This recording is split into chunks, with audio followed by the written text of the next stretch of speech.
दोस्तों, क्या आपने कभी सोचा है कि चींटी के काटने पर साबुन क्यों लगाया जाता है?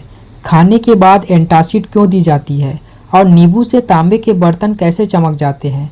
अगर आप तीनों सवालों का जवाब जान गए तो अम्ल, क्षार और लवण को आपको पहचानने में आसानी हो जाएगी। तो चलिए शुरू करते हैं, बिना रटने, सिर्फ समझने के तरीके के साथ। दोस्तों, आज हम लोग पढ़ने वाले हैं अध्याय 2, अम्ल, क्षारक एवं लवण। यह अध्याय केवल हमारे परीक्षा के लिए नहीं बल्कि हमारे रोज़मर्रा के जीवन से भी जुड़ा है। तो चलिए शुरू करते हैं। मैं आपसे एक सवाल पूछता हूँ कि नींबू का स्वाद कैसा होता है? खट्टा होता है ना? क्यों? क्योंकि उसमें अम्ल होता है। अब दूसरा सवाल, साबुन हाथ में कैसा लगता है? चिकना लगता है ना? क्योंकि उसमें क्षारक होता है। बस आज पूरा टॉपिक इन्हीं दो शब्दों पर आधारित है। दोस्तों, अम्ल और क्षारक केवल लैब में नहीं होते हैं, ये हमारे घर, रसोई और आसपास हर जगह मौजूद है। अब एक एक करके अम्ल को याद करते हैं। पहला है इमली। इमली में होता है टार्टरिक अम्ल। दूसरा है सेब। सेब में होता है मैलिक अम्ल। तीसरा है सिरका। सिरका में होता है एसिटिक अम्ल। और चौथा है टमाटर। टमाटर में होता है ऑक्सैलिक अम्ल। इसी प्रकार अब क्षारक को देखते हैं। चूना में होता है कैल्शियम हाइड्रोक्साइड। खाने का सोडा में होता है सोडियम हाइड्रोजन कार्बोनेट। एंटासिड में होता है मैग्नीशियम हाइड्रोक्साइड। दोस्तों, यही पेट की एसिडिटी को कम करता है।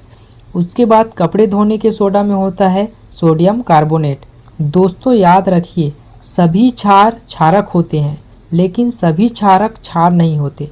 अब इसका मतलब समझिए, जो क्षारक पानी में घुल जाए उसे क्षार कहते हैं और जो पानी में नहीं घुले वह केवल क्षारक कहलाता है।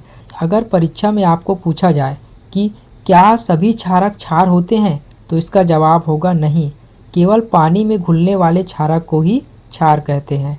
तो दोस्तों, इस क्लास में हमने सीखा कि इमली में टार्टरिक अम्ल पाया जाता है, सेब में मैलिक अम्ल पाया जाता है, सिरका में एसिटिक अम्ल पाया जाता है, टमाटर में ऑक्जेलिक अम्ल पाया जाता है, चूना में कैल्शियम हाइड्रोक्साइड होता है, खाने के सोडा में सोडियम हाइड्रोजन कार्बोनेट होता है, एंटासिड में मैग्नीशियम हाइड्रोक्साइड होता है और कपड़ा धोने के सोडा में सोडियम कार्बोनेट होता है। दोस्तों, आज हमने समझ लिया कि अम्ल और क्षारक हमारे आसपास कहाँ कहाँ पाए जाते हैं। अगली क्लास में हम जानेंगे कि सूचक या इंडिकेटर क्या होता है और लिटमस पेपर का रंग क्यों बदलता है।